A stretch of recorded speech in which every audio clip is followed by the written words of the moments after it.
another week, another Centre Circle podcast, episode 83.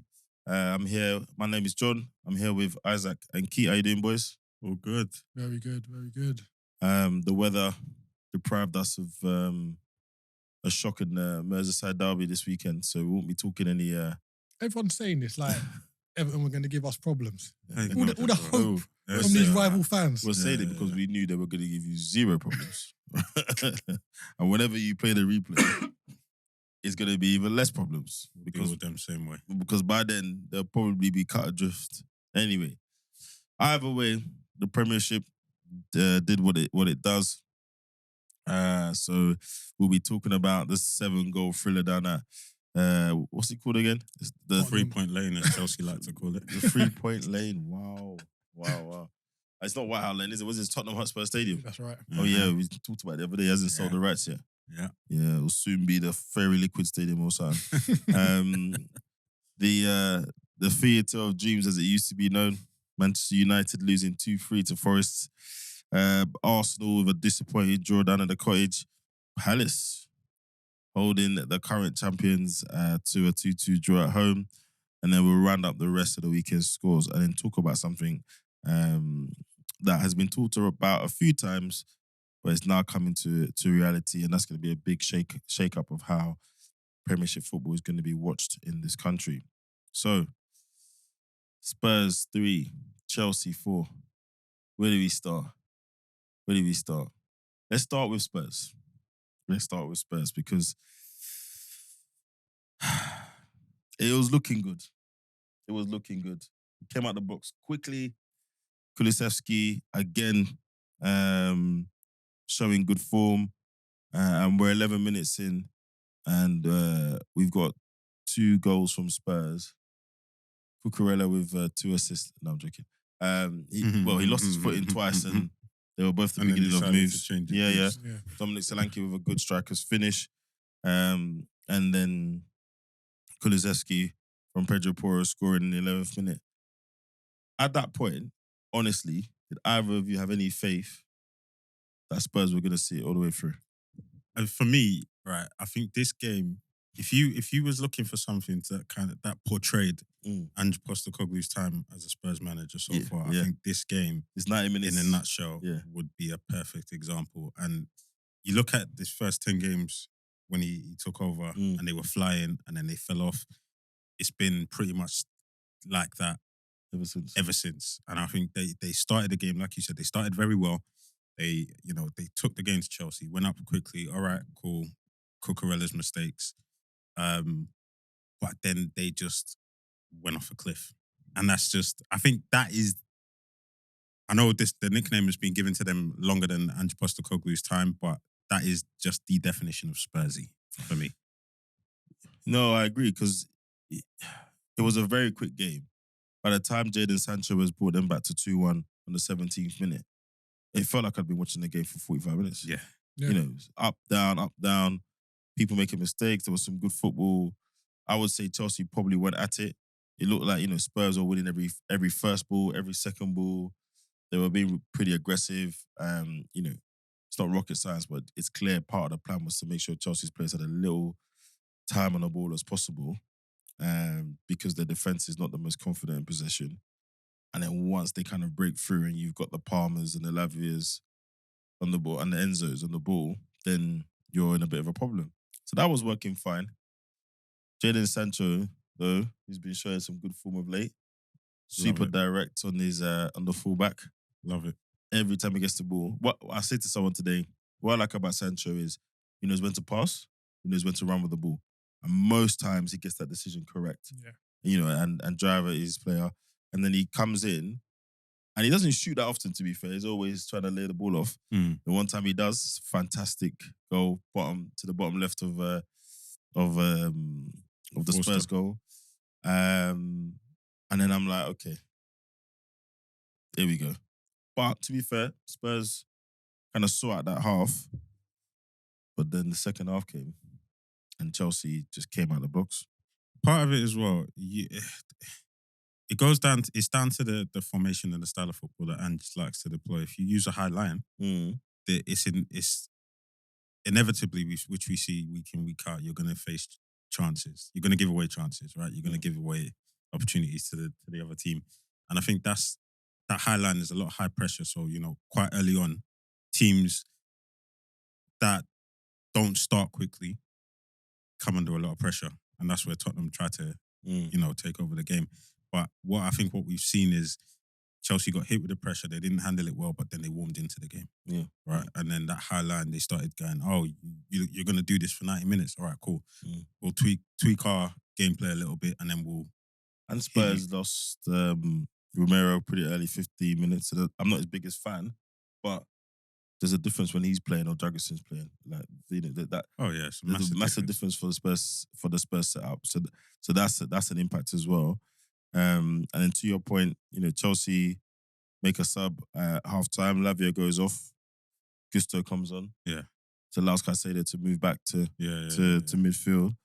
And then the revitalized, regenerated Timo Werner. Well, I say revitalized. He's just doing what he should have been doing for the previous 5 years. Then comes on. But to your point, Isaac, I think from the early in the second half, Chelsea had us all over him. They had the wave. They figured it out. They had the wave. But saying that though, Chelsea's goals come from foolishness. Because that Basuma tackle in the penalty area, I don't know what's going on. They're the frustrating ones. Like, we've all played So at that football. point, it's 2-1. Yeah, I know. You're winning. No, that was 2-2. Wasn't it? What, for the first penalty? Enzo scored as well. It's 2-1. Like, we've all played football and you know when danger is occurring or not. And it's weird because we see these kind of decisions happen a lot in professional football and we all say he's going nowhere.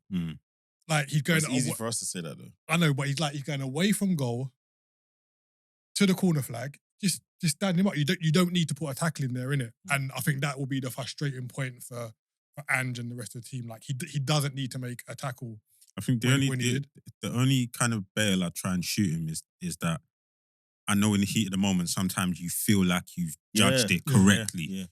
And also, if he gets past you, whatever happens next is your fault. Yeah. This could be the pivotal moment. Yeah. He gets in a position. I just think in the box, to Keith's point, in the box, it's better to be safe than sorry. Yeah. Just stand him up. Bro, look at where he started the tackle from. Yeah. He started that tackle from far. He was committed, innit? He was committed. With a capital like, C, bro. I am tackling. I'm tackling. He left the ground, everything. And who did he foul? Was it Palmer? Caicedo. Whoever he fouled said, yep, just push the ball forward. Yeah, literally. That's all I need. He got up and celebrated. Yeah. Because he saw it coming. He was like, yep. And then, of course, Cole Palmer does what Cole Palmer does. And then that's it now. Chelsea in the ascendancy. They're feeling the game. Some more good work on the right-hand side from Cole Palmer. Turns Udogie inside out. Dances into the box. That footwork. Yeah, it was long. Yeah. It was long. And even when you think he's going to pull the trigger, has time to do another chop in the box. Fortunate deflection, because to be honest, he should have shot. He should have passed. There was too many people in front of him, but after you've done that kind of move, you're feeling himself. Yeah. Fortunate deflection, lands nicely. And good finish from Enzo. It was a bit close to the keeper, but it was onside. But good left foot volley inside the box from Enzo. And in the blink of an eye, one foolish decision and a decent bit of play later, it's 3-2. Everything is over. The Tottenham House of Cards is falling. And then... Same again, Rash, no Marcus. So I don't know what Pape Sarr's did. I don't know what he's did. Like, we could all see he's going to step across the ball. Leave him alone. He's going away from the goal. He's getting to the corner flag. Leave him alone. Yeah, I can't even shoot him any bail on it. It's like zero. Yeah, and he did something rash earlier. It wasn't the yellow. I can't remember exactly what he did. But I remember what he got the yellow for. Again, I was thinking, allow it. Well, this is the whole, just the whole thing about that, the yellows. They're saying that he potentially could have got sent off. I think so. And then they're also saying that... Caicedo? No, Paps Paps. for the second penalty. Yeah, and then he also... And then Caicedo. There's obviously going to be issue about... I think I think that was a red card. I agree. And it's weird that VAR come out and said there wasn't excessive force. And you're like, he's nowhere near the ball and he's gone straight onto his shins. And it's just like, what's the marker in it? Like, what's the measure of excessive force? Yeah. Where's the line? Because if we, and people are going to laugh, but if we go back to the Curtis Jones incident at Tottenham Hotspur Stadium, where he went over the ball, there was, I personally would say there was less force in that than the Caicedo challenge. Yeah. So, like Keith said, where's the marker? Where's the benchmark? Like, what do we say? Right, this is where we set our stall out and say, right, anything above that is a bookable offence. No, it's true. So now we're at 84th minute. Definitely the game, well, not the game's done, but they've kind of sealed the deal.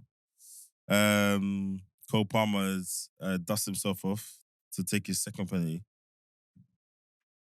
And I don't think it's too much to say, well, at that point, it's still a pressure penalty because this is what takes you kind of 2 goals clear. You missed that. There's home crowd getting you back. But they don't call him Cole Palmer for no reason. And he proceeds to Panenka the penalty straight down the middle. Confidence. I mean... Well, I think he needed it because I think if we're truthfully honest, I don't think he had a great first half. Like, there was a chance where I can't remember who pulled it back to him quite early in the game, and he miskicked it. Yeah, I think it was Sancho. Hit his standing foot. Yeah, and he miskicked it. And he was getting on the ball, but he wasn't really doing anything. And he kind of been accused of going missing in big games. And I think his first half wasn't great, but like we said, the majority of the Chelsea team turned up in the second half. And I think he orchestrated a lot of that. So I think it's good for him to kind of show in these kind of pressure games and moments, like with the penalty, he can step up. And I think sometimes when he's accused of that, I don't think people have been objective. So in some games, if Chelsea have had a lot of the ball and he's had the ball and he's not done well with it, that's fine. If the other team is playing well and Chelsea have not been able to progress the ball to him, there's not much he can do with that. So I don't think the first half was well, apart from that chance, I don't think it was a thing of he's being wasteful in possession or he's not been able to affect the game when he's had the ball. He just didn't get the ball for most of it. Yeah, I agree. There's nothing he can do with that. So I think a lot of that's 11 at him. And I'm not sure it's entirely objective or fair. But yeah, it's he takes 2 penalties pretty well. But then Son Heung-min scores in the 96th minute. And I just think you've scored 4 goals away from home. You've let him free. And you were 2-0 down. So, well done. You come back, you've taken the points, but they've got to fix that defence, man. They've got to sort that out. They can't start slowly like that. If they want to be a perennial kind of title challenging team, etc., they got to fix that. They'll be in the Champions League next season, I reckon. Yep. You got to sort that out. Yeah, you got to sort that out. They definitely need to fix this kind of defensive fragility. I think they will, but it's got to be the right person in it. They've signed a lot of defenders of late. They're all capable defenders. But as I've said kind of many times, I don't see any of them as leaders. I still think they missed that figurehead. Yeah, you said at the back. Yeah, and what else do they need to keep? They also need a new goalkeeper, but we know that market's a bit scarce at the minute. So I know Sanchez is in the same bucket as Dan Burns for you, innit? He's in the same folder. Burns, AU, all them. Wow, agenda key. So yeah, Spurs 3, Chelsea 4. Look, man, we've got to have that conversation. Is it Ange? Is it the players? Is it the combination of the two? I'd add another element into there. I think it's the boardroom as well. So I think it's Ange, I think it's the players, I think it's the boardroom, I think it's a melting pot of all three. Ange, good on him for standing on his morals, but the formation, the philosophy doesn't work. And I don't know if it's the players or it's just the style, but you got to look at the players. Van der Ven is probably one of the quickest players in the league. Keeps pulling his hamstring because he's having to chase back. He's having to chase, run the other way, right? Romero's picking up injuries. The players are having to make rash decisions because they're being caught out a lot. And then on top of that, is it a case of, well, if you have better players in that system, they'll perform well? Or is it the boardroom and this new philosophy of picking younger players? Because you look at Brennan Johnson, Archie Gray, all these younger players that they're bringing in and hoping that they can turn into diamonds. Is all of that working? No, clearly not. Yeah. So that's my view, and I think it's all three. Yeah, I agree, and I think you could end up in this really interesting place where how he wants to play it, and the type of football he wants to play may not even be the right thing to do in this league. Number one, right? Mm-hmm. So even his idea may need refining, may need shaping, etc. Then you add in the level and quality of his players, which if it's not the right thing, then that compounds it because they're not at a level to maybe do some of that. Then you add as you're right, from the boardroom level, what they have or haven't done. So have they got the right people in key positions to make certain decisions? We're seeing at other clubs like Manchester United where that can have long-term effects. And we see at other clubs where, despite what everyone wants to say, they talk about their money, etc. Man City has been well run. They've bought well, right? They've bought well. I think they've had a higher strike rate than most, but they've bought well. Look at FSG. Do you know what I mean? The way you guys are run. So I actually think there's no one answer to Spurs' problems, actually. Whereas if you look at someone like Chelsea, we could talk about all the players they bought, blah, blah, blah. But they brought in a good coach whose idea seems to work for the league, and he's done well with that group of players. Do you know what I mean? So that's where I think Spurs, there's just a few things that have happened over time, and they've not really fixed any of them. Sorry, go on, Keith. Yeah, no, I agree. And I think a lot of it is on the board. Like you look at, go back to Pochettino, he got them to a Champions League final, and then just that summer, they didn't back him. Like that was the time to kick on. To capitalise on it. Yeah, definitely. Mourinho wasn't really back. Same with Conte, like we spoke about his press conference earlier. Like he come out and said, this is the kind of what it is, like this is how the club is, kind of thing. And then it seems like Ange just come in, they've given him a fair bit of money, but again, it's like, are they buying the right players for the right positions at the right time? And it just doesn't seem to be working. And those Conte and Mourinho rants, points of view, I think they're aging pretty well. Yep. I think they're aging pretty well. And I think what Conte was trying to say badly, loudly and angrily was that the common denominator here is the ownership. Yes. So that whole 20 years, they've won nothing. You guys accept mediocrity, essentially, is what he's saying. Yeah. And he got a bad rap. You can't talk about your employers like that, blah, blah, blah. Well, this is a guy who has won stuff. This is a guy that has won this league before. Before and after. He's won stuff. Yeah, He won before he went to Tottenham. He's won after. There's always a thing of where people who have not done something, when someone who has done it is telling them something, if they don't like what the person's hearing, they dismiss it. Do you know what I mean? And Kieran, who was on it, he's not going to have it. He thinks Conte was awful, blah, blah, blah. But I'm sorry, the facts don't lie. Yeah, he had foresight in it. The issues. And with all due respect to Postecoglou as well, there could be an argument that there's a pedigree thing here as well. He's not managed at the level that Tottenham are trying to reach. He's not. Even with the success he had with Celtic. He managed in the Champions League.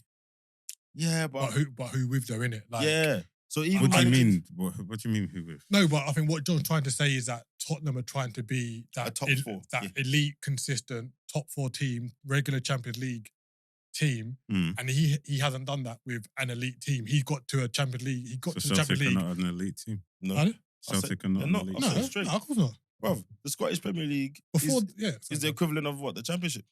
And before this season, their strike rate in the Champions League was terrible. They're benefiting from the new format of the Champions League. And that's the highest level he's managed at, by the way. Fair enough. Did the Australian national team. So I'm not saying he's not a good coach or whatever, but when you look at someone's history, then you bring them somewhere and they don't look like they're making a step up, then their history is kind of saying this is what they are, right? So that also has to be talked about as well. And again, it's not only disrespecting, but the facts are the facts. You've arrived in the Premier League at this stage of your career for a reason. Do you know what I mean? And it's well documented he wasn't their first choice either. So is there almost a, you know what, guys? Maybe you're getting what you bought. I'm struggling. As a question. I'm struggling to agree with that just because. And when I say struggle to agree with that, I mean wholeheartedly. Yeah. I mean, I've kind of see what you're saying and probably agree to an extent, but I feel like the board is still the largest issue. Yeah, so I'm putting this on them. And the board is still the largest issue in the sense of the way they're running the club. Yeah. I agree. Is what's holding Tottenham back. I fully agree. Is the pedigree of Ange? Yeah, but that's my point. They shouldn't have landed at him. That's what. No. I understand that. What I'm trying to say is, I think that's only a crux to a certain point. I think the problem is still the board and will still be the board as long as Daniel Levy and whoever else is around him is still at the helm.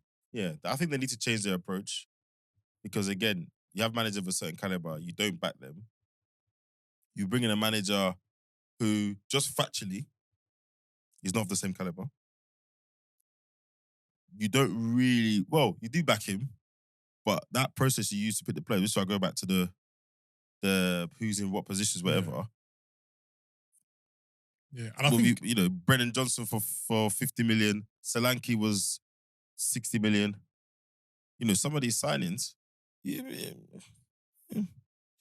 be questioned. Yeah, Could be definitely. questioned. And it's like, I know not everyone is able to go out and make marquee key signings. But if you look at Tottenham, like they haven't signed anyone that kind of gets you excited. If that makes, they spent a lot of money on Richarlison. But I forgot about him. Yeah, you know what I mean? They spent a lot of money on Solanke. I know he had a good season last year, but it's again like, and he's doing all right this season to be fair. But it's not like he's not setting it alight. Yeah, like they haven't got that aura to attract like. Yeah, but in this day and age, everyone's using their data to go and find that gem that's playing in that obscure Colombian club. Bruv, you go do the same. Go do the same. Bournemouth, Brighton. But then it speaks to the board. Then the senior manager. Yes, that's what it speaks to. I think Tottenham are going to be. I don't think it will happen. Apparently, there's rumours that they were going to sell the club, but unless there's some kind of personality transport, the only thing I would say is that the Italian director of football, the one that found Udogi and a few others, before he got in his little hot water, had to leave his job. You know, I forgot about that. Some of the players, he looked like he was doing a good job of getting players in.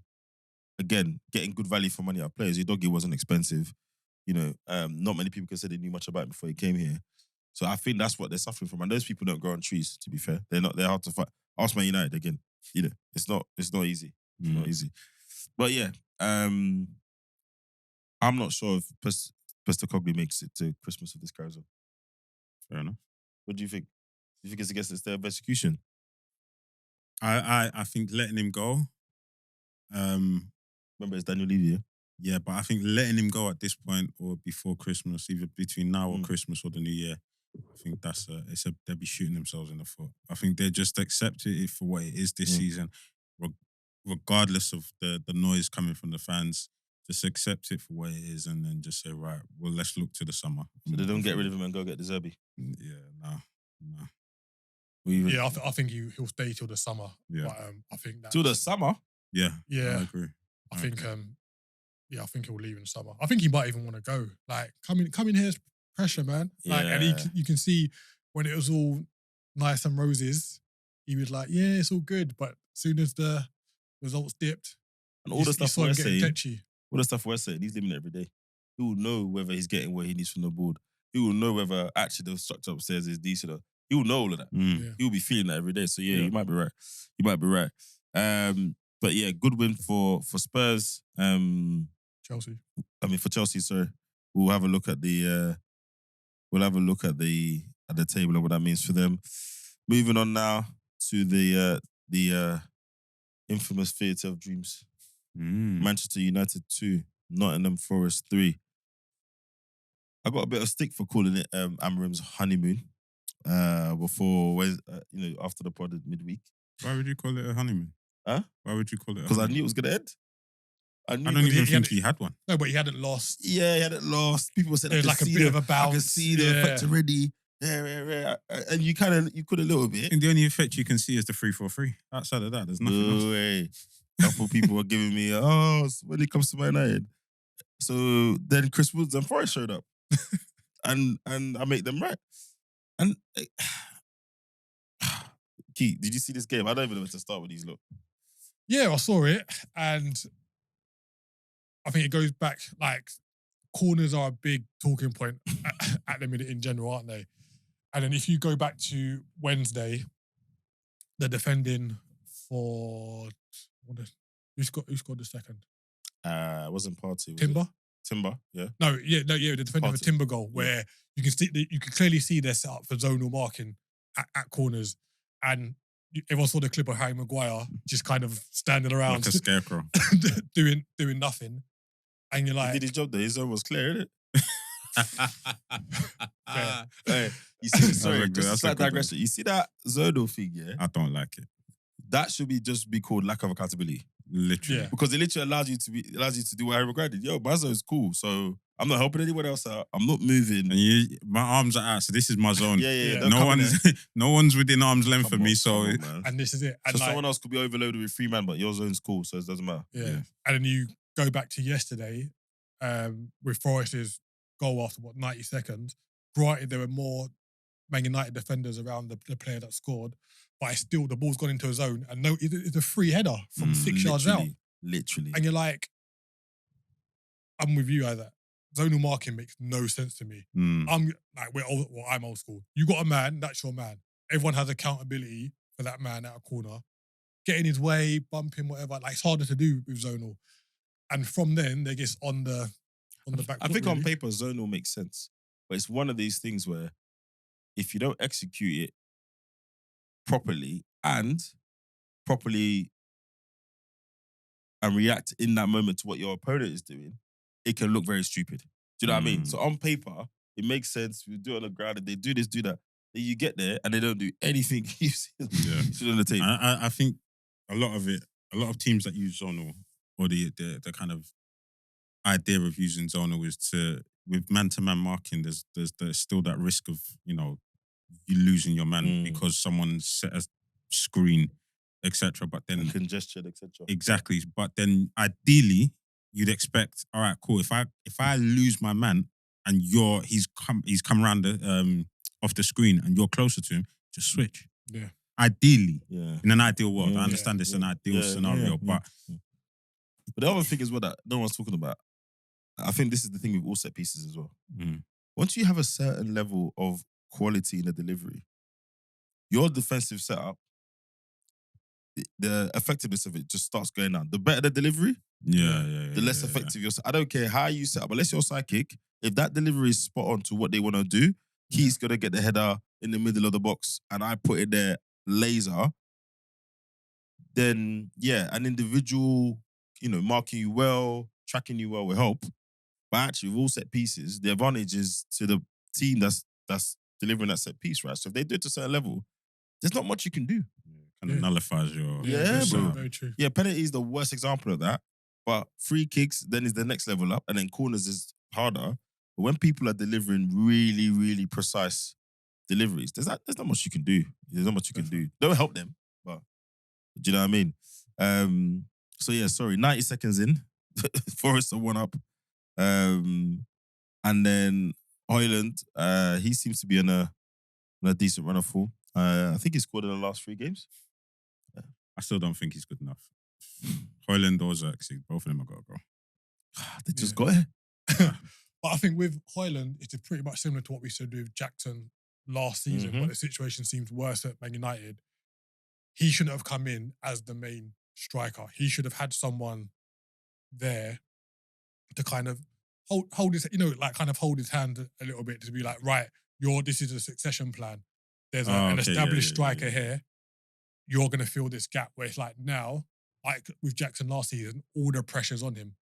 Where that's why they brought in Van Nistelrooy. Yeah, most probably. And where Jackson's kind of took that pressure on his shoulders and stepped up, Højlund just seems to be shrinking. I know he scored your goals, but Yeah, and I the don't think team he playing did around Jackson helps a lot. Yeah. But yeah, I do agree. But I wouldn't be surprised once Amarim's got the team together and basically all the approach play leads well. I won't be surprised if Højlund is actually the starting striker. Won't be surprised actually. He's strong enough. He's got some pace. He just needs to make better decisions about where he is, what he's doing. He's I think if Rashford was switched on, he'd be the obvious choice for me. But he said he doesn't want to play 9, innit? Like, I know he doesn't, but he's got the attributes to do it. Yeah, I think I agree. I think, you know, we've seen some of the finishing that guy's done in his career. Playing in a team with the right kind of ball control and possession in midfield, and some of the weapons they've got, he could be potent. He could be. I don't know, because like playing as a like traditional 9 compared to like an inside winger, your game's different. So like we don't really see Marcus Rashford holding up the ball, passing it off and spit. Like he's been quite direct over the last 2 or 3 years. So I think that's a big adaptation to his game. I think that goes back to how you set it up. Yeah, and a lot of these players don't like playing by themselves. Yeah. That's the crux of it. They just true, don't like playing up front by themselves. It just means more work. Yeah. I've got to close down the defenders, and also run the channels, and also hold it up and set it off. Get back on side. Do you know what I mean? That's what they like about Jackson, is that he does a lot of selfless running. Oh yeah. If he doesn't get the ball, doesn't complain, he just keeps going. But to your point, I think you can play that way. You can play number 9 without having to do too much of that, right? There's different ways to play it. You know, you guys don't necessarily use Nunes to pin back centre backs, move back to goal. We don't use Havertz in that way largely, right? Maybe use it for a bit of an aerial threat if we need to go long, etc. But actually, it's more the approach play. Oh, the approach play is basically down the right with Odegaard. It's still a lot of running though. Yeah, no, I agree. It's still but a lot of running. It's pro ball. You gotta do it. A lot of these strikers, they just don't want to do it. And then Morgan Gibbs-White and Chris Wood put Forest 3-1 ahead. What a player! Who? Chris Wood? No, Morgan Gibbs-White. Yeah. I said it from when he was at Wolves. Yeah, I wasn't having it still. And they loaned him out, and you know his performance at the under-17 World Cup. That was when I first saw him. And then I thought, let me keep an eye on him. And he was at Wolves and he was putting in performances. Yeah, Sheffield United, who think he went loan in the Championship. Yeah. And I said, this kid is a player. Yeah, I'm not gonna lie. Remember, I wasn't having it. I was like, he's all right. He's a baller. But yeah, he definitely needs a move. Maybe he gets that this summer. And then Chris Wood. So they're 3-1 up away at Old Trafford. Can we just say that from Amarim's point of view, he'll be like, all 3 goals were preventable. Yeah. The first one, less so. Second one, like the ball didn't even swerve that much. It was straight down on Nana's throat. Like, I don't know what happened. What happened? But all right, I understand that, but this is all, and this again, shooting Bale. But I just personally believe he'd already set his weight distribution, and he'd already committed to going right, assuming he was going to go across goal, right? And I feel like, so if you watch it again, he's already down on his right side. I wondered, was there deflection, but I couldn't see. Not really. Okay. It wasn't enough to make you go, cool. Or like you said, it wasn't swerve that made you go, all right. I think he just already committed. Yeah. That's hard, it. you know. I think he tried to anticipate going back across goal, and he'd already committed. The ball's just gone straight, and then it just looks bad. Yeah. So I get it. When you watch it in you know, game time speed, it looks bad, but if you actually sit back and go, hold on. I still got to put it on him. And then the third one, the cross comes in, you got granted, Chris Wood's really good in the air, but he beats Euro too easily. And the ball bounces, well, not even bounces, it loops over De Ligt, Onana, and Martinez. And you're like, one of you should have been Onana, in my eyes, come and claim it. But I think it's all leaving it for each other. Oh yeah, that was for me. Martinez is at fault on that one. No, I think Onana's got to claim that. So I don't think it loops high enough for him not to jump up and But do this something. is my thing in things like that. Yeah, there's a bit of an order. So yes, Onana should have, but then he didn't, and then the ball bounced past you, and you were the last opportunity to prevent the goal. So as far as I'm concerned, it's your fault. It's a bit like when they say, "Oh, someone get the ball away in midfield," and then there was like 2 or 3 opportunities to stop it, and then we say, "Oh, he lost the ball." Okay, yes, that's problem number 1. But you were the last person that could have done something about that goal. For me, that's Martinez's fault. And the way the ball passes him, it's like, it's like he thinks there's someone else. Yeah. What are you doing? Yeah. Bruv, swing your leg. It's like I heard it was actually Cole. I think he was talking to Joe Cole. Yeah. A bit of content and or podcast or something, and he was talking about his time at Arsenal, and I think it was a corner, ball's come in, and then the other team scored. FA Cup final. Yeah. And he was talking about, I think a couple of days later, Martin Keown had watched it back and then pulled him aside in training and said, "I've watched it back. That's your fault." And again, I think he came at him from the perspective of you were the last opportunity to prevent that goal. 100%. And Ashley Cole was like, "Oh, give it a rest." But then he used that and said, "Right, I'm never getting beat like that again." Because don't get me wrong, Martinez can say, "Well, you should have gone for that." Yes, you're right. Yeah. But let's have that conversation after you stop them scoring. Yeah. Yeah. Do you know what I mean? And it just, those kind of moments, it's just, especially these days, it just looks comical. Do you know what I mean? Big pro team, ball's going over the keeper, just bouncing. I was watching it, and I was like, it's going. Oh, it's the goal. Oh, it's just ridiculous. Absolutely ridiculous. And then Fernandes brings it back to 3-2. Big him up for starting that move though. That ball out wide on the half volley. Yeah. Mad. The grass cutter, innit? Yeah. But that's the thing with him, yeah. He's got that. But the 5 times before, when he tries that type of pass, he'll give the ball away. Yeah. But that pass was cold. And then, well, at that point, there's half an hour left, 60 minutes, but they just didn't have it, man. They just didn't have it. They didn't even look like scoring, really and truly. Yeah. Which is an indictment on Man United itself. And fair play to Amrim, he hasn't kind of come in and been like, "Oh yeah, it's all nice and lovely." He's come in and be like, "Right, we're going to go through some dark times. Yeah. Like, this isn't going to be a quick fix. We're going to go through the mire and then we're going to get out of it." So I think it's good that he's kind of managing the expectations, because I think based on what he's done at Sporting and the kind of furore around his name, I think a lot of Man United fans would have thought he'll come in and everything will change overnight. And he's like, "Nah, boss. Take time." I've had a look behind the curtain. They say that. Yeah. Oh, bro. And I do feel like there's some elements I feel sorry for him, and now going to start getting a bit better. Euro is back. No matter what you think about what they paid for him or whatever, a young, quick, strong centre-back is exactly what he needs. Yeah. Because De Ligt ate it, Maguire ate it, Martinez is just there to be angry. So, he's coming back. He seems to have finally understood what Diallo can give to this team. So let's see over time. But I did say, man, honeymoon. Right.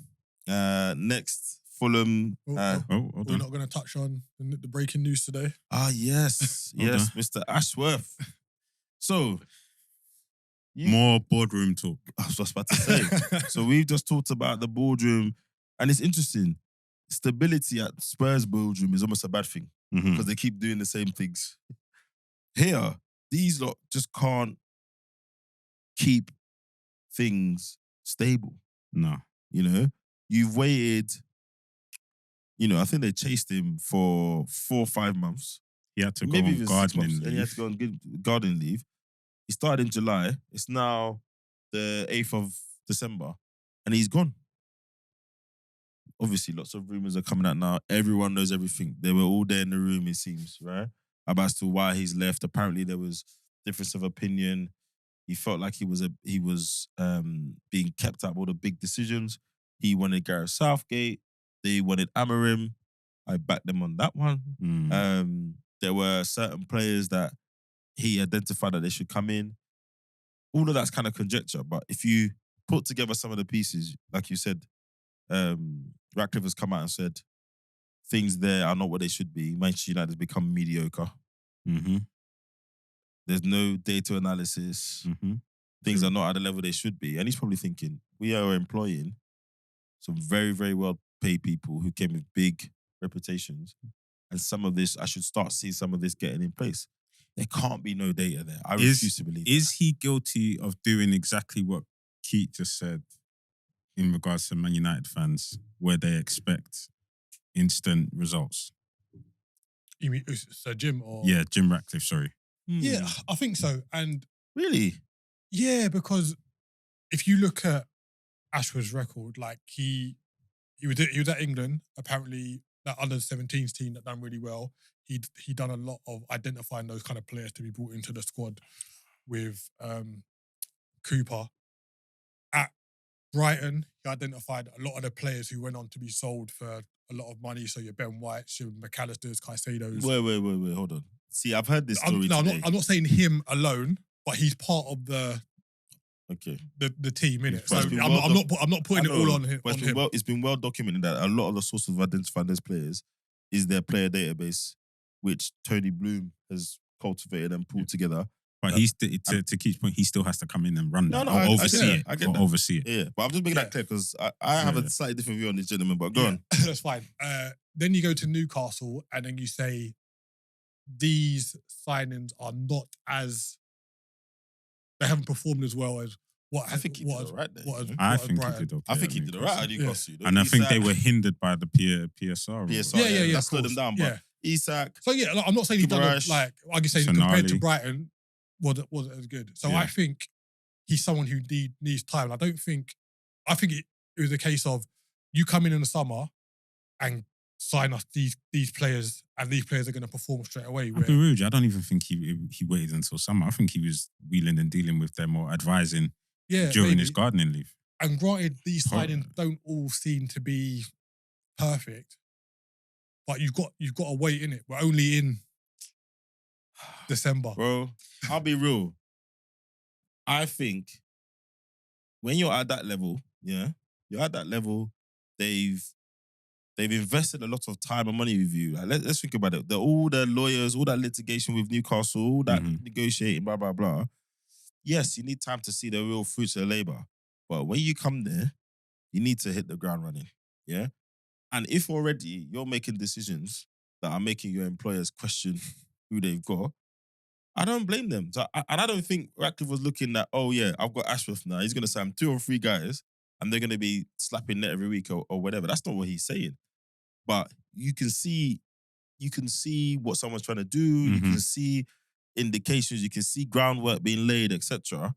And I'm not saying that Ashworth is right and they're wrong or vice versa. But it's not great if you come in and you already feel like they're making decisions that go against the grain. And if, for example, the whole appointment of the manager thing, if that is true that he wanted Southgate instead of Amorim, I think that is bonkers. And even if you take away what I think about Southgate as a football manager, his approach, blah, blah, blah, blah, blah, you guys have been paying for a reputation for years and it hasn't worked. Why are you going to do it again? Why are you going to do it again? The data and everything, everyone else that's doing well, and it might not work in the long term, but Chelsea have gone with Maresca. Arsenal went with a young manager, untested, but they had some rationale. Liverpool did all their work, took them months, and they said, right, we're going with this guy, right? From Holland, but he plays a certain way, and it's going well. Why are you wheeling out Gareth Southgate, whose last club job was however long ago, just because you worked well with him in England and they did the whole Club England thing? That, it's stuff like that. Then apparently, Ugarte was one of his signings to put forward. That is not, statistically anyway, going well, right? De Ligt, statistically, it's not going well. Do you know what I'm saying? And apparently they paid way too much for Euro as well. Everyone knows that story, right? Real Madrid came and said, this is what we're going to pay, this is how much. Man United came with their offer and the personal terms. Euro's family was like, no, we're going Man United. We're going over there. No ifs, ands or buts. Yeah. So, actually, at that point, and people forget, when you're buying these players, bro, you're locking yourself in 4 or 5 years. Yeah. We're now, they've walking the PSR tightrope. That's all on him. That's all on him. Okay. Do you think there was a bit of pressure? Like, because obviously with Liverpool, Edwards came back and he brought in like a new team. And it seemed like they weren't, from outside, they were like, Liverpool got to sign, blah, blah, blah. But they were just kind of like, let's see what we've got and then work. Do you think there was too much pressure at United to get transfers done and they weren't done correctly? They were just done to be seen to be making transfers, do you I think? mean, there's a possibility of that. I think there's pressure. There's intense pressure. I think Ratcliffe and Brailsford, Dan Brailsford. Yeah. I think they've obviously applied a certain amount of pressure on Dan Ashworth, and he's come in and obviously the public perception, he's obviously come in and tried to just go, all right, cool, I'm going to come in and make my mark on this. I'm going to come in and do what I need to do to get United running.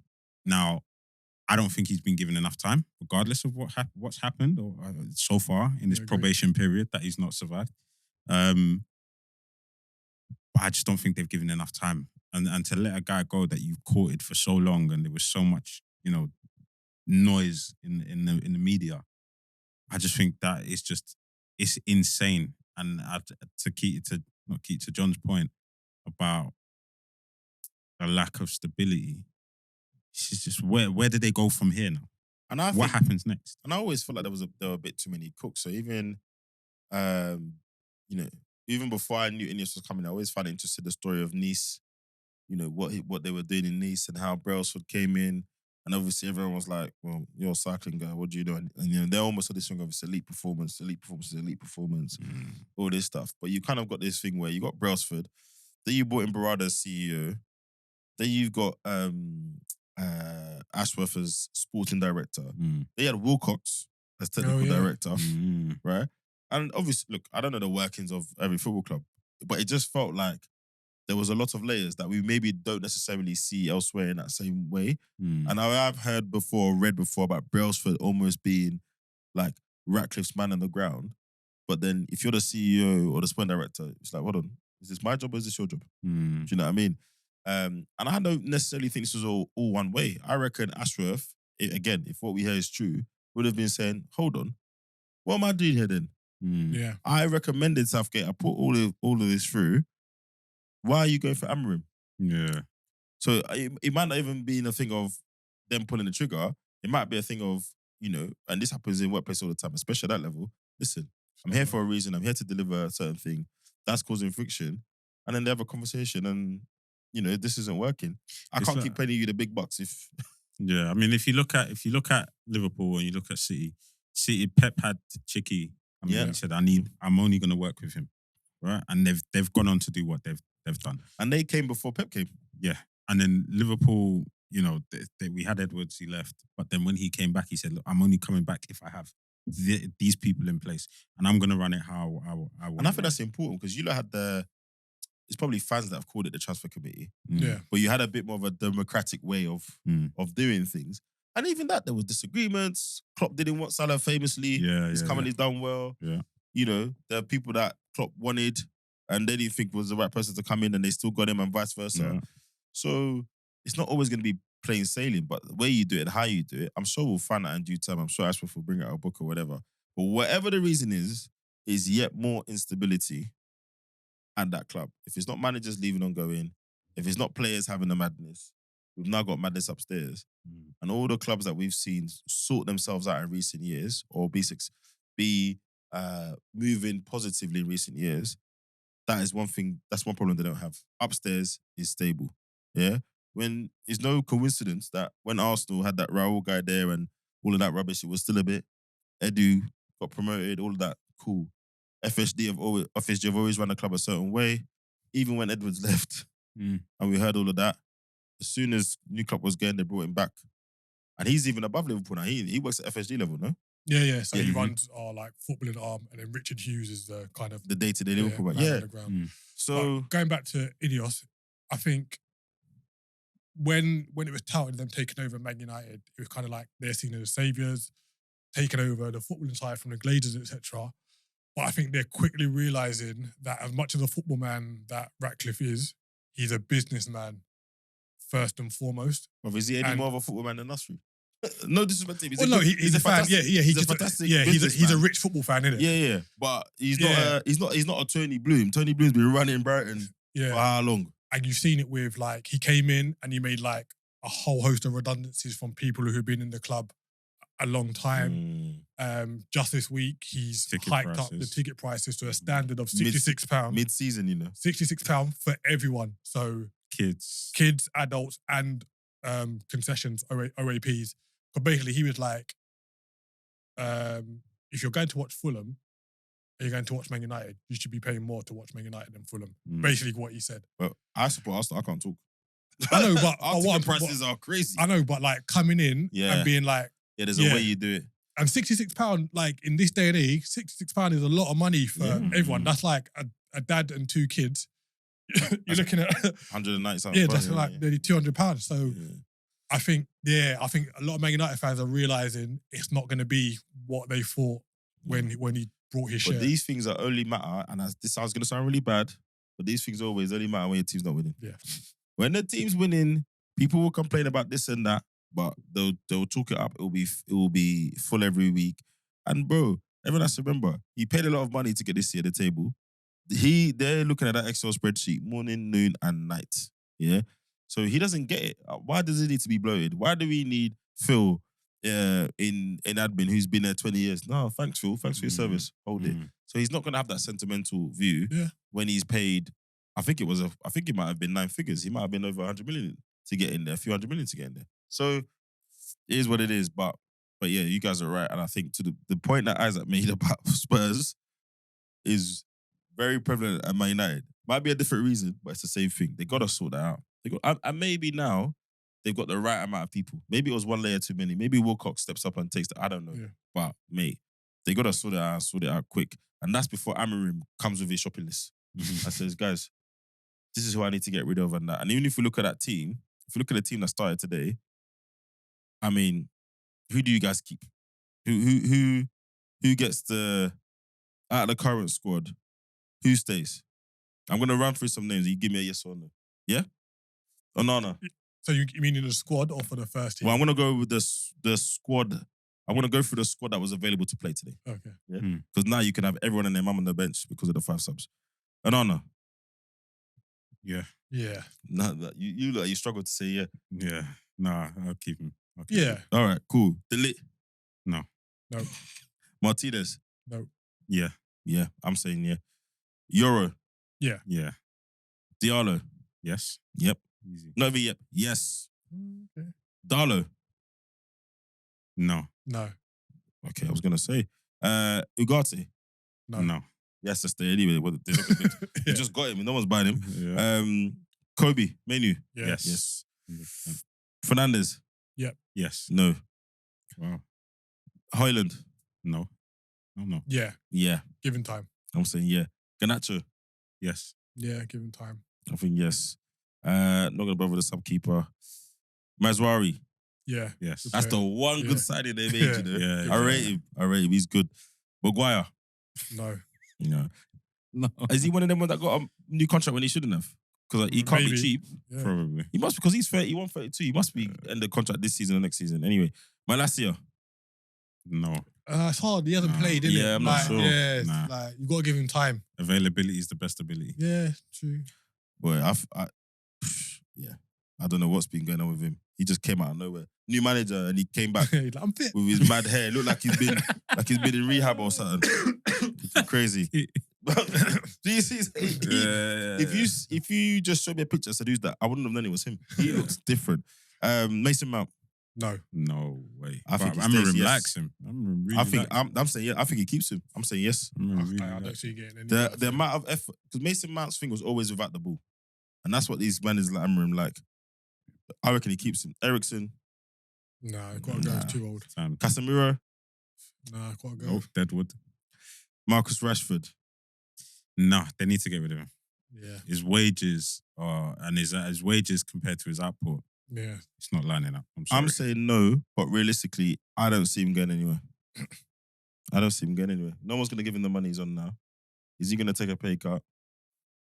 I'm saying no. I think Amorim should move past him, but I think we start next season and he's a Manchester United player. I can't remember who said the quote, but someone said that they're paying Salah wages to a lot of men and not getting Salah output. Yeah, from facts. them. Agreed. And that's just facts. I can't agree with Joshua Zerchi. I think that's how you say it. Man. Yeah, Send him back in. back to Holland. I think people are being a bit harsh, man. It's been a couple of months. Send him back to Italy. I think it's been a couple of months. I think played in the right place on the pitch, he might. I'll reserve judgment for when he's actually played where he needs to play. He's not good enough. So basically, we've written off 50%, basically.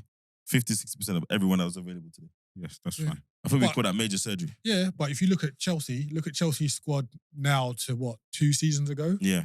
Very different. And they've done it the right way. So it's doable. That's not what people were saying at the time. The people said they've got too many players. Yeah, time will always tell. I did say though. I did say. We run the tapes back. I did say. Right. Fulham 1, Arsenal 1. Disappointing draw away at the Cottage for Arsenal. Stop smiling at that, bro. You're right. It's a long season. Do you know why I'm smiling? Yeah, because granted, Liverpool dropped points midweek, and the talk was, Liverpool gonna all drop points, just as if Arsenal is gonna steamroll through the next 24 games, getting 3 points every game. And I like it when Arsenal fans are humbled sometimes, because it's just you're an exception. We've said this, but I just think they just need to be a reality that football is not linear, innit? I guess so, but I can sympathise with them a little bit, because when your teams are playing a certain way, so like today, wasn't our best performance, but I had a lot of the ball, made some decent chances. There's a couple of the corners, one of them Partey should have scored. Yeah. There's another chance late in. Declan Rice, he makes a bit more commitment. So there's more than enough opportunity where this is just another game where we're not firing all cylinders. We weren't playing poorly, because Fulham had 2 shots on target. One was the goal. And it was maybe 15 minutes between the two. Yeah, exactly. So it's just really, really frustrating. And then things like Martinelli being offside for that goal, for Saka's disallowed goal, epitomizes the guy, because there's just no need. You have the pace, you have the speed, and I think he's looking across the line and almost aligning himself with the Arsenal player in that back line rather than the Fulham player. Yeah. So it was tight, but you're not on the shoulder of anyone. You're out there by yourself. There's no need.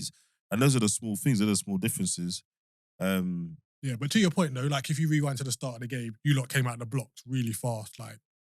Before Fulham scored on that counter, I don't think they had a touch in Arsenal's defensive third, and it was just a shame that a simple ball over the top catches Kyrgios out, and Jimenez runs it. And to be fair, it was a good finish from Jimenez. The angle top level finish. Angle was tight. It was top level finish. It was a very good finish. Top level. He basically in that 4 seconds, I want to say 4.5 seconds. He just said, "Jacob, Premier League is not for you, my bro." And I remember watching it thinking, how has he gone there? Because the touchdown, the chest down, it wasn't even great. It was a bit baggy. How has he had the time? There's no Arsenal shot near him. Then I've clocked Kyrgios too late. By the time he's got there, Jimenez is already thinking about the peel-off. Then he's peeled off. He's done a very simple 2-step inside of you. You're still watching the ball. Literally was, if you go back to any kind of how to play as a striker, and the runs that you make in the box, they say the first run is for the defender, the second run is for yourself. The first one, he took Kyrgios away. But he went across him, so he saw. But then he went to looking back at the ball. Don't worry about the ball, bro. Who's he going to pass the ball to? He went, this is my run. And then Mersin's blaming Saliba a little bit, because he's saying Saliba comes across and doesn't commit because he doesn't want to get turned inside. And I kind of hear what he's saying. I do think Saliba could have made a little bit more of effort to block that shot. Could he have slid in to block the shots? And if you get turned in and Jimenez curls it in on his left foot, cool. But at least Kyrgios there to cover. So I wouldn't blame the goal. It's largely Jimenez's fantastic movement. But he wasn't in the box, was he? He was. Yeah, he just inside the box. Then I understand what Saliba did. Yeah, so I'm not saying do any doggy, but he's got there and not. Do you remember when I was giving Van Dijk stick with Zaha? Because he got to Zaha and then kind of stopped, and then Zaha popped off. It was like that. It was almost a bit, and I was thinking, could you have put a foot in a bit earlier? But yeah, take nothing away from him in his finish. And I was going to say, despite that, I'm not hearing anything about Gabriel not being about or whatever, because we still dominated the game. had more than enough chances to win it. But that's where you suffer with like when your backup just isn't it, you know. And Ben White could have played there, Calafiori could have played there, but we've got enough players now, man. We've got enough players where that shouldn't affect us. We should have won 3-1. Too much of an issue. We should have been 1-3-1 today, easily. Easily 1-3-1 today. And I think I don't want to make it seem knee-jerk, but Martinelli's not it, man.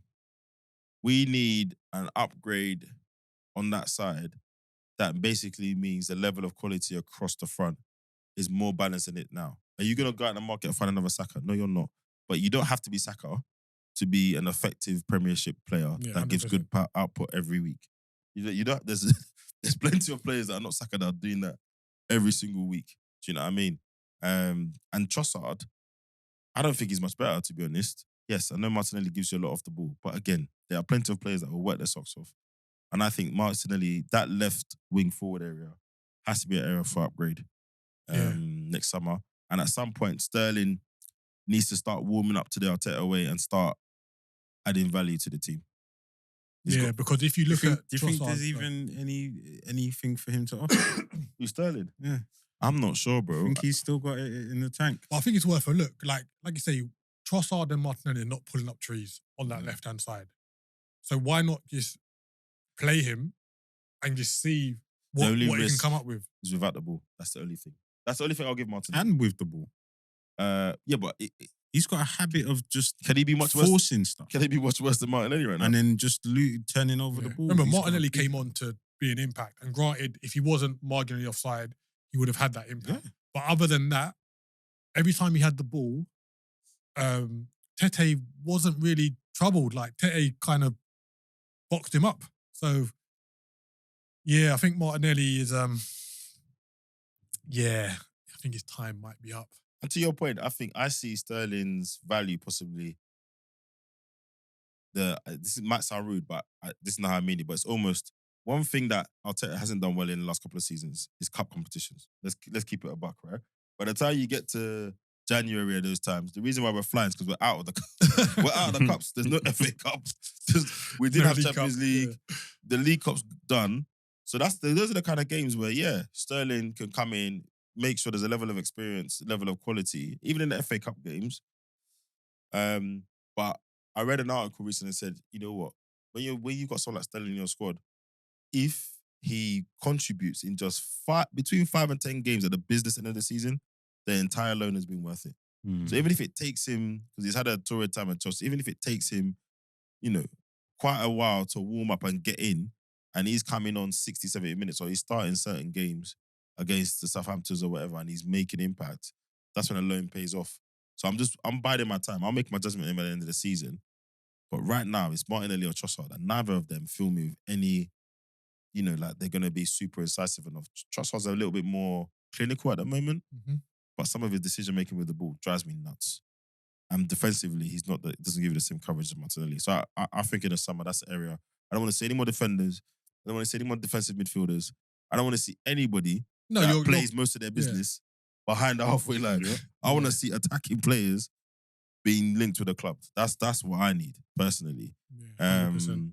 And then again, set pieces, threat from set pieces. I think we're the first side in the Europe's top 5 league to create 10 plus big chances from set pieces this season. And I'm like... let me ask you a question, just quickly. Are you happy, deep down, as an Arsenal fan? Yeah, I don't care. Yeah.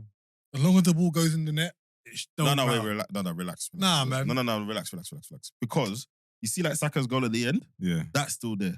Okay. Odegaard is still there to try and make things happen. Okay. If Jesus wasn't Jesus, and we just had a bit more of that same level of quality across the front four, you would see some different bits. But bro, being able to regularly take advantage of set pieces is such an advantage. Like we've seen teams where they got players that can regularly score free kicks. It's a joke. Don't give them free kicks. Don't let them. It's the same with corners. Teams don't want to give us corners now. So I don't mind, as long as it doesn't become the only thing. Like, I need to still see the patterns of play, those bits and bobs. And today they were They were there with Saka, with Odegaard, with Timber. Timber's doing very well in that inverted piece. He's driving through, etc. Then when some of the other players off the boil and it breaks down with them, yeah, I'll take a corner. I'm not gonna lie. Fair enough. Do you know what I mean? Yeah, I'll take it. enough. I'll take it. Yeah, I think this whole corner thing and set piece thing is being blown out of proportion, innit? Not really. Nah, come on, bro. How many? It's been the majority of the goals in the last few games. But if you take it in its totality, like Yeah, I agree. there are so many things you have to get right, as you Mhm. said earlier, for that to be effective. It's just part of the game, innit? Like I agree. And for two players to be taking set pieces Brother. that well, Rice and Saka. yeah, I think it's a bit mad. Did you see the free kick today where he literally bent it all the way around the back of the defence? Yo, listen, Saka's delivery, he delivered one corner. Yeah. It was so pinpoint. The whip, the speed, everything was so pinpoint.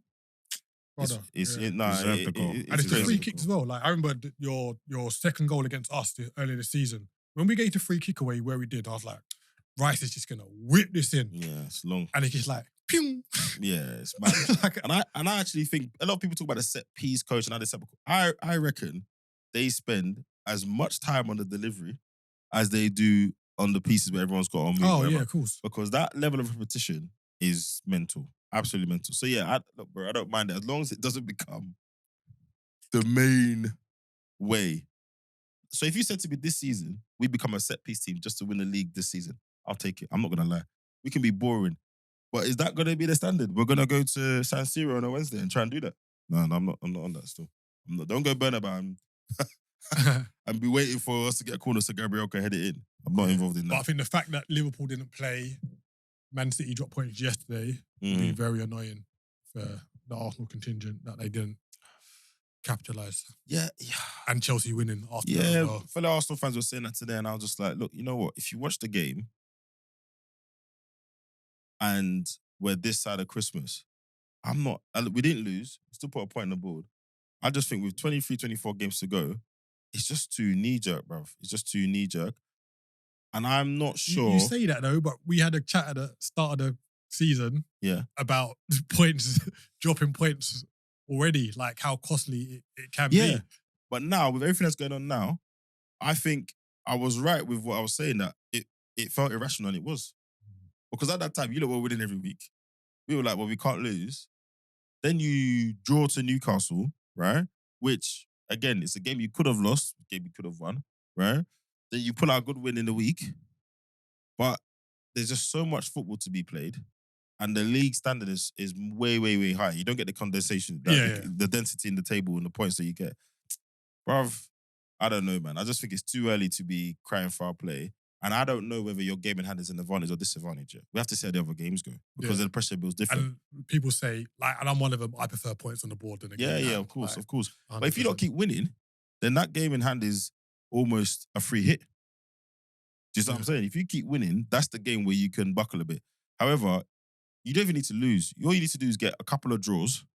And the gap's closed. I mean, and that's 4 points dropped. Then that game now becomes a thing. So I'm not willing to declare that game in hand an advantage or not yet. But I'm not happy with the draw, but it's not terminal yet, in my view. It's not at all.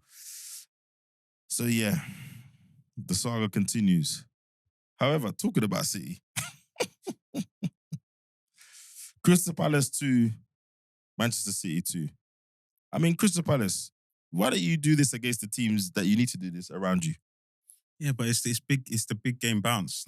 Do you know what I mean? Players are up for it. They wake up ready. Yeah, it's like they say, teams like Liverpool, Man United, City, Arsenal. It's there's no easy game because every team is like want to get the scalp. Yeah. So and City are just in that moment right now where their tails, the head, the ears are down, the tails are between the legs. It's the right time to get at them. It's true. And then Palace come out swinging, goal in 4 minutes. Bro, the ball from Will Hughes. Mental. I never experienced it. I'm not gonna lie. Will Hughes, I apologize. If Kaka had played that ball, everyone would be raving about it. Like the way he gets bent around the defender. Yeah, I'm not gonna lie. I didn't think he had them in him still. I've said some derogatory things about Mr. Hughes, but I'll take it back. Yeah, but I think keeper should have done better though. Got a hand to it, but I think he should have. Agreed. Kept it out. But we've seen this story before, right? Go ahead against City, they slip up a bit.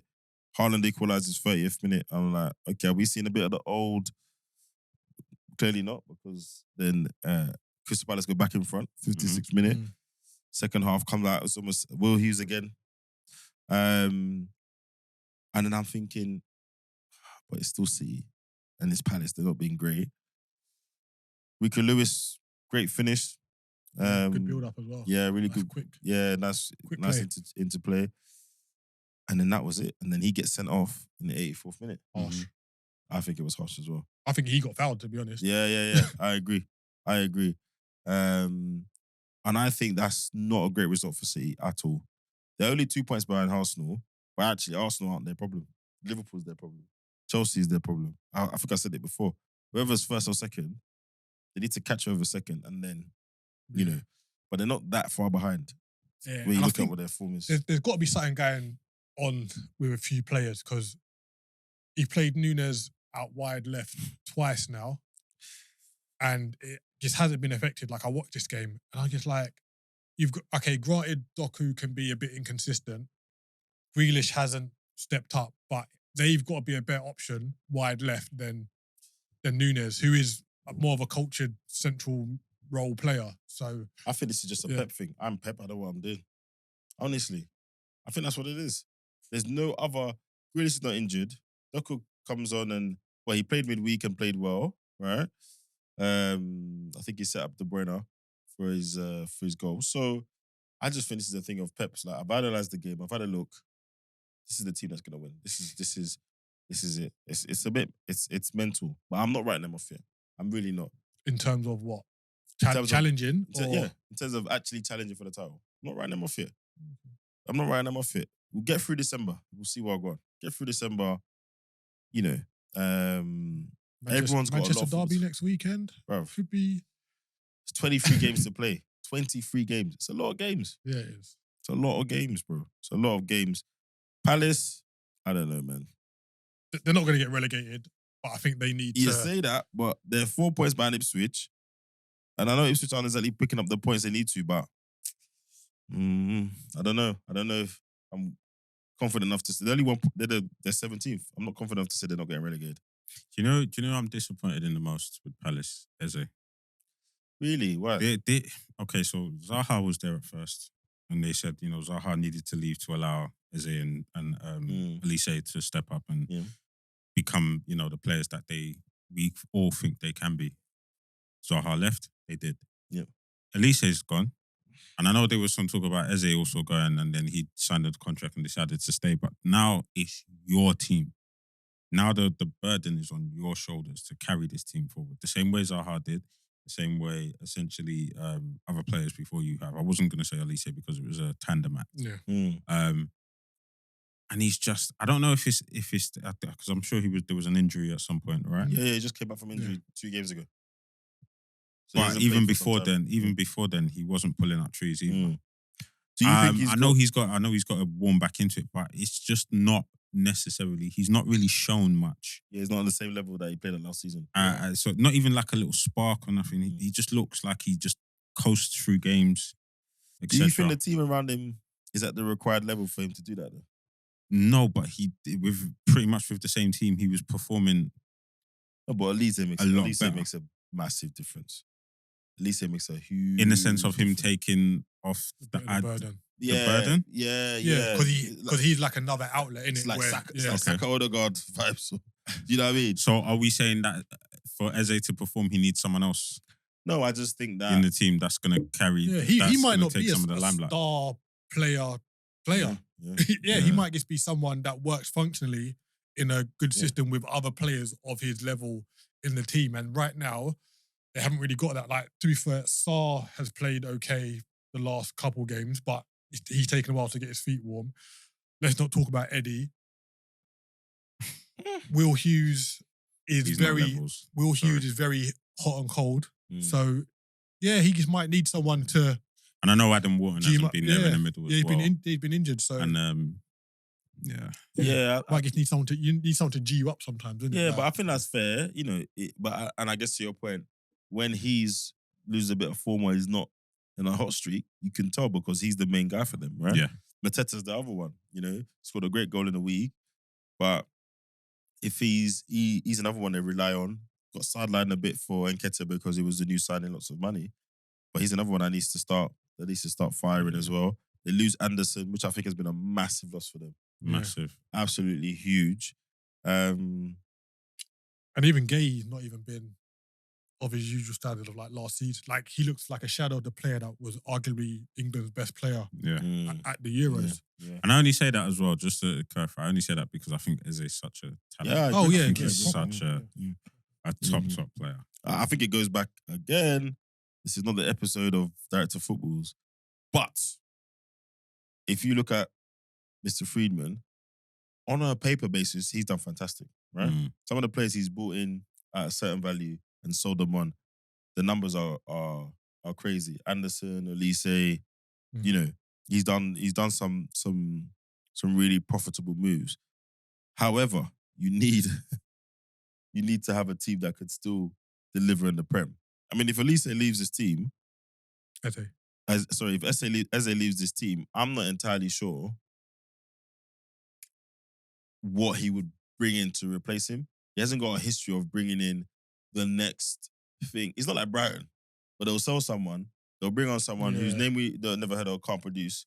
We see him touch the ball and we're like, oh, okay, did it again. That's not their style. And I look through the team, there's lots of players that are probably reasonable players, but no one has I mean, Jeffrey Schlupp's still there.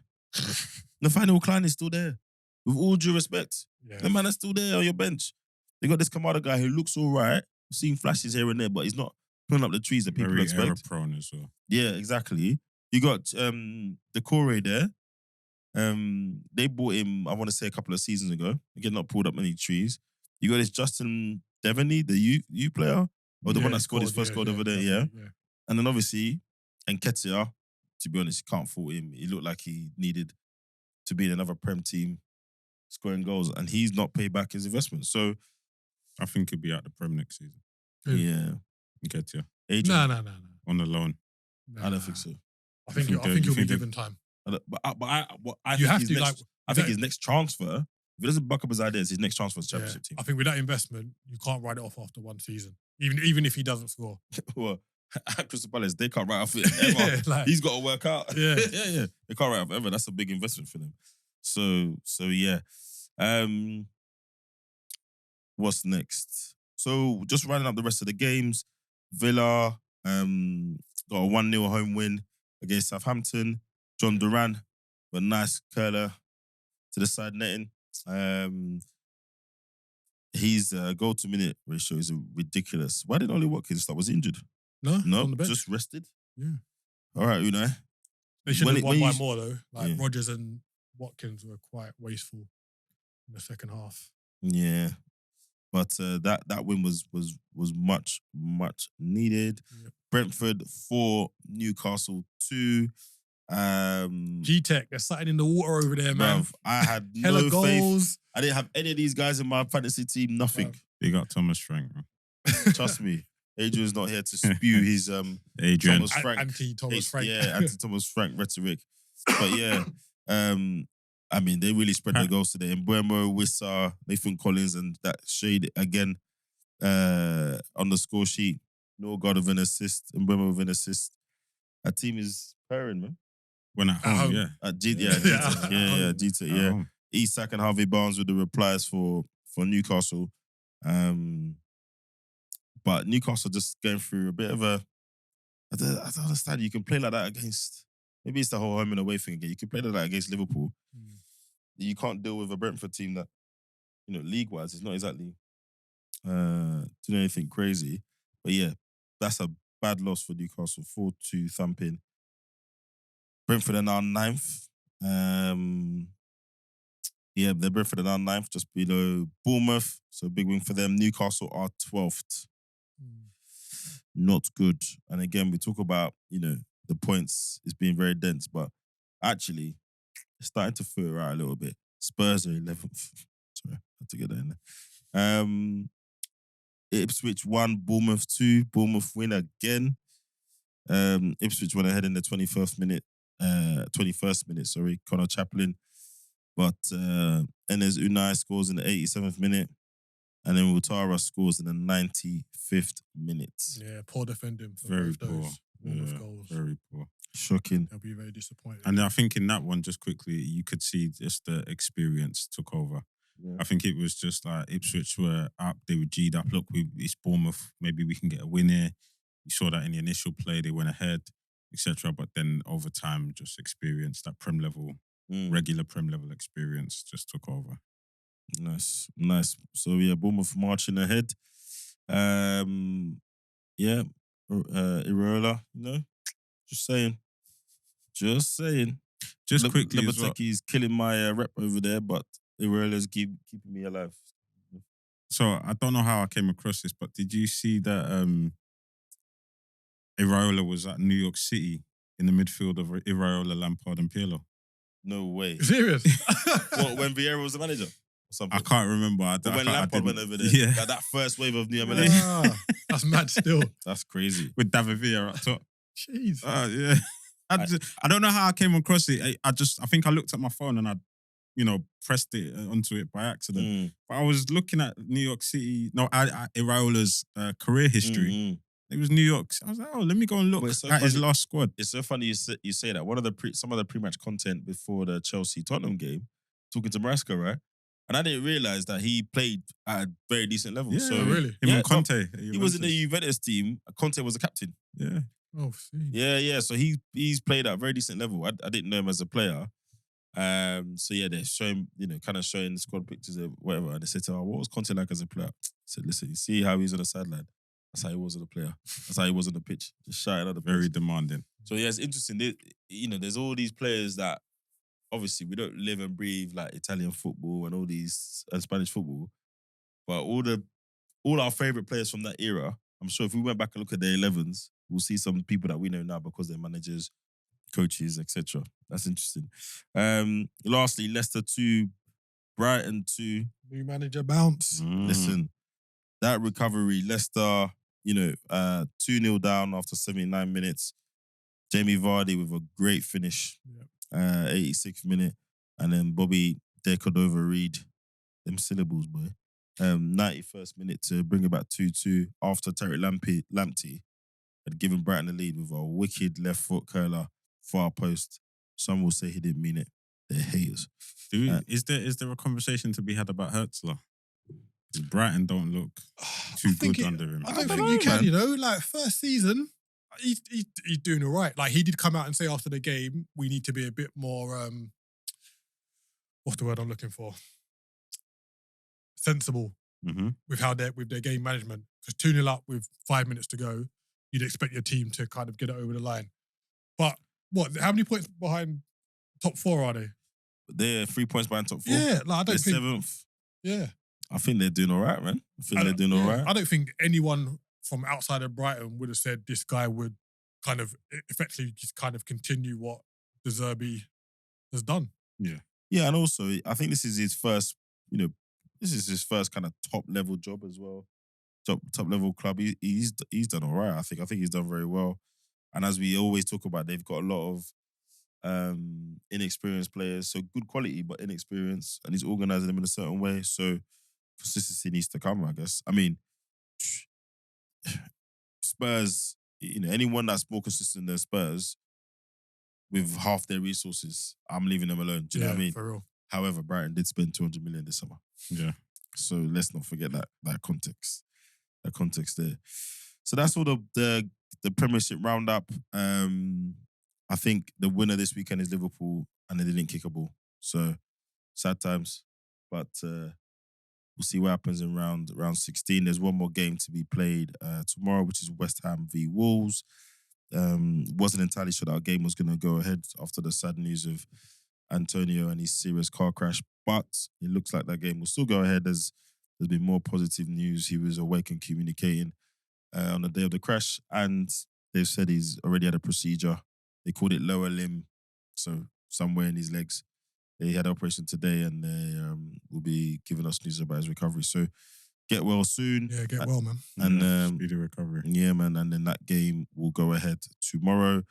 Lopetegui, They're calling Gary it O'Neill. El Sakiko, aren't they? El Sakito. Oh my days. See you people on the internet, yeah. Something wrong with you, though. I mean, I hate that term 6-pointer, but bruv.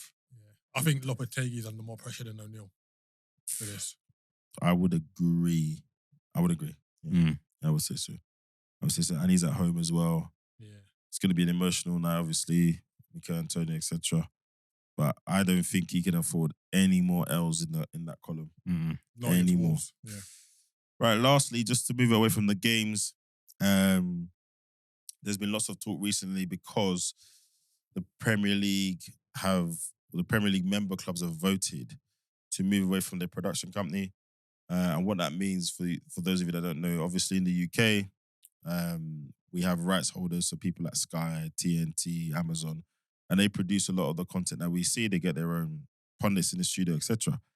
For all the countries abroad, for a lot of them who stream live games, the games we can't watch, the 3:00 games, etc., that is a centrally produced TV show or broadcast by a company called IMG, and lots of our favorite Match of the Day, Sky, TNT, they also work on that on that channel.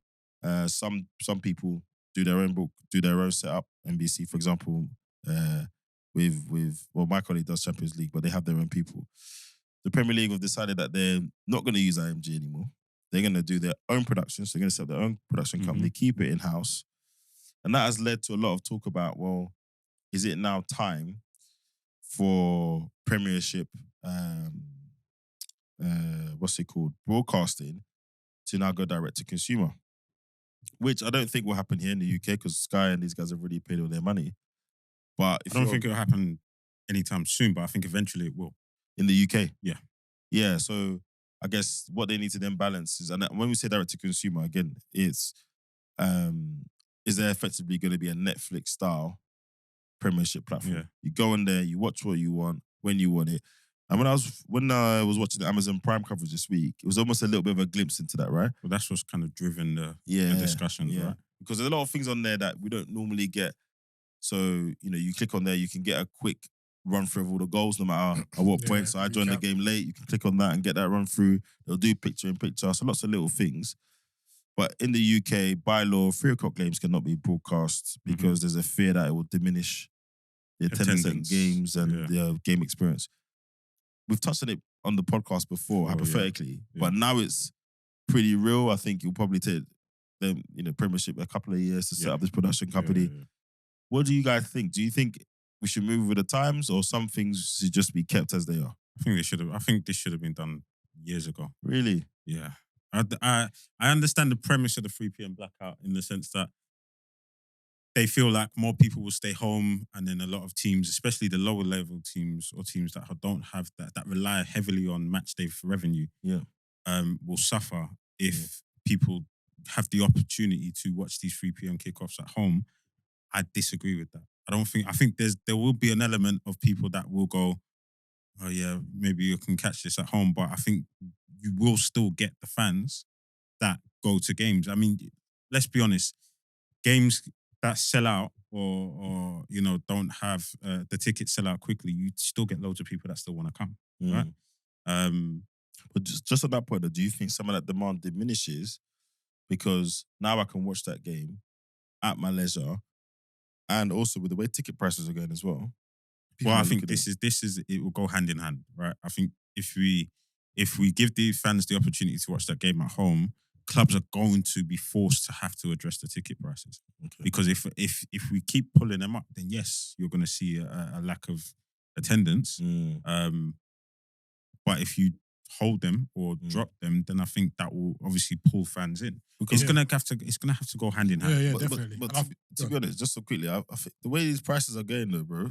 By the time you got Sky, TNT, Prime, and whatever else, you could have probably seen 3 matches that month anyway. They're so expensive. Yeah, you know what I mean? and like the point I was going to make was that I know you said you think it will happen where it will go direct to the consumers. If you go back to COVID, when those TV companies tried to make us pay for games, but they put the price at the wrong price point, and everyone was like, "Oh no, we're not paying that." I think it will be very telling how much that price point was. So if they're saying, right, you need to watch a game, personally, I think if it's more than £5, I think a lot of people are going to be like, well, there's no point, because they tried to do it, was it $12.99 to watch a game? And people are like, I'm not paying $12.99 to watch my team. No, but I think it'll just be another subscription service. Yeah. It'll just be another X amount a month.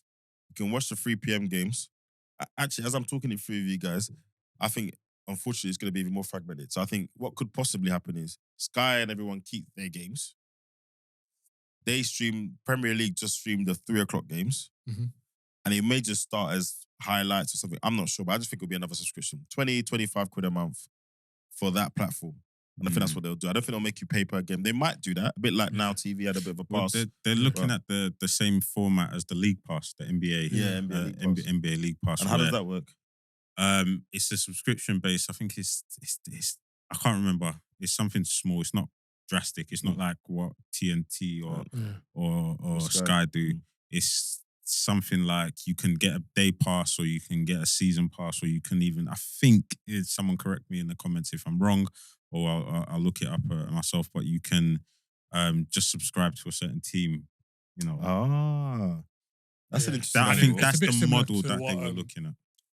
Wrexham owners kind of lobbied for with the National League, isn't it? Yes. So they were like, well, our fans should be able to watch all our games, and essentially you went on the National League platform and you could select what team you wanted to watch for a particular price. So yeah, it might be that model.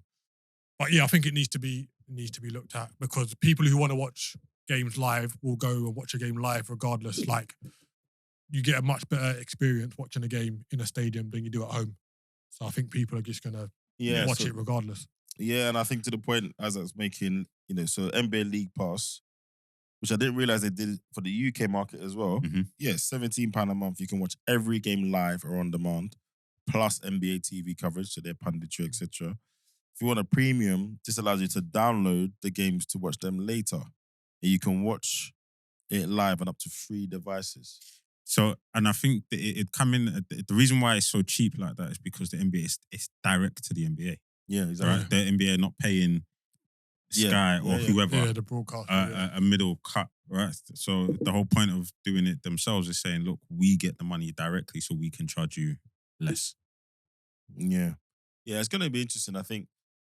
But from a fan point of view, from a consumer point of view, obviously you said, look, you finished been doing it for some time. What do you prefer? What do you think is the ideal situation? If it was up to you, if I gave you a blank piece of paper and say, with everything you know, how Sky have done it, how TNT have done it, all of that, how would you kind of draw up the landscape to consume Premier League football in this country at least? Because I think in other countries they've got all the games anyway. I think exactly how Amazon have done it, or the NBA League Pass have done it. Because I had the NBA League Pass a few years ago and that, because I follow American basketball. But I think those models are the blueprint. Essentially, look, here's a monthly, pay us this much. We give you access to all these games, all this content. What more could you ask for? Yeah. You can watch any game at any time. You can catch highlights at any game at any time. You're not restricted to Match of the Day or Sky. Yeah. What more could you ask for? Yeah, no, I agree, and I think I agree, and I don't actually. I think now today, so many people can't get access to the top teams anyway, right? Yeah. That it's not going to make much of a difference. We just talk about some teams putting their prices up to a certain level. So there's going to be some games, some teams where they're going to be full regardless. And we're just talking Premier League. The Championship, EFL, some of those teams could even benefit from the additional revenue, in my opinion. But yeah, you're right. I think now we've got to a point where it doesn't benefit the fan at all, right? If you haven't got Sky, if you haven't got TNT, if you haven't got Amazon Prime, there's a section of games you will not be able to watch legally. Exactly. And this for the lower league teams or the fans of lower teams that are not as deemed as tier 1 teams. Because let's be honest, most of the games, Super Sunday, etc., they're all, for the majority of it, they are tier 1 teams. And when it's not one of those teams, everyone complains. Exactly. Says, I didn't pay my money to watch this game. Blah, exactly. Blah, blah. So as a fan of, I'm just throwing a name out there, but as a fan of Bolton or Portsmouth or Accrington, Stanley, whoever it is, and I want to watch my team every single week, right? To be fair, Sky have addressed that. So with the Sky league, Plus. yeah, so you can pretty much watch all the league games. Okay, but how much is that? But yeah, you've got to have the subscription to Exactly. So like, you're talking, let's say you're talking 70, 80 £80 for a Sky subscription, or I can pay the Prem or EFL £15 a month or £30 or £30 a month, and I can watch every single Bolton game. And I think there'll still be room for shows like Match of the Day, etc., because people do want to see the Alan Shearers and the Micahs of this world talk them through the game. And I also think it's a bit like the music thing, right? They try to go after people, suing them and all that kind of stuff. Well, actually, look at what the people are doing. They want to be able to download music. They want to be charged an arm and leg for it. Yeah. When they did that, all the other stuff died. Napster, all of that stuff kind of died or became legitimate. Yeah. The Fire Stick thing and all the stuff you've seen, but that all dies overnight. Instantly. Literally. Yeah. You're saying to a man, look, it's £30 a month. It's not going to be buffering or anything like that. It's all high quality. It'll all be 4K. You just need decent internet. So I think it's coming sooner than later. Yeah. I think the 3 PM blackout, it should be talked through, but I think it's a different time now. It's a very different time now. And the football watching public is not the same. The only thing we've not discussed, though, we're talking about people watching it in their homes. I think it changes the landscape of social watching, though, right? Because if you can go to your favorite pub or your bar or whatever, a bit like in America. I remember when I was in LA and they had these bars with all these screens, and you can literally just sit there with your food and your drink. Watch any game. This game's on that screen. This game's on that screen. I think it changes the landscape in that respect, and that might start to affect attendance, but not at the level I think that it will. So I'm all for it as long as it makes it more affordable for people to watch the games, and just brings drags things into the 20th century, because I think that whole satellite cable TV thing has probably gone a bit too far now. Yeah, definitely. In my opinion.